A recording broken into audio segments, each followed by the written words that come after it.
我的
谢谢大家，谢谢大家稀稀拉拉的掌声。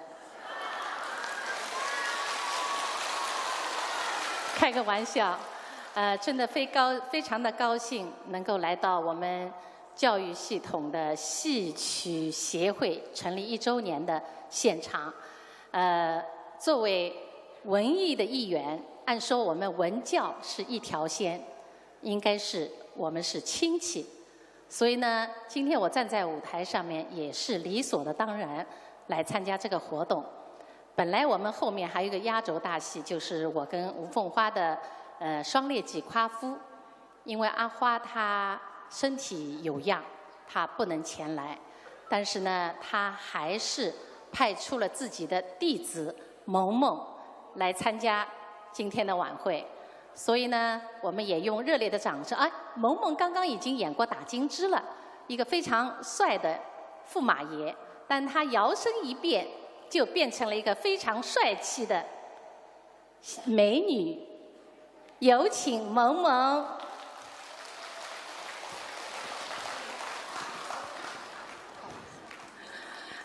萌萌虽然年轻，但是她在舞台上面应该是非常的老道。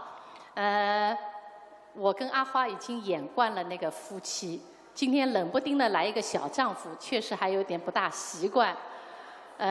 我儿子的年龄还比他大一点，今天他要叫我一声夫人呐。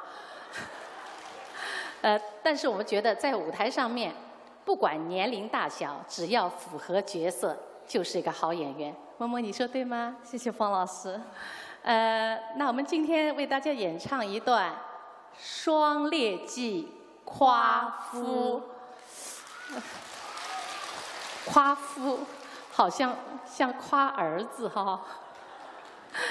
来，我们开始我们的第一次合作，萌萌加油！谢谢方老师。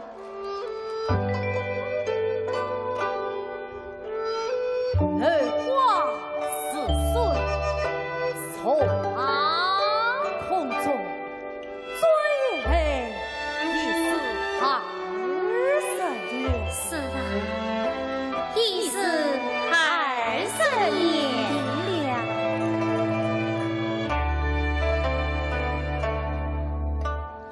夫臣啊，不知为君臣。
谢谢，谢谢。再一次用热烈的掌声感谢两位的精彩演绎。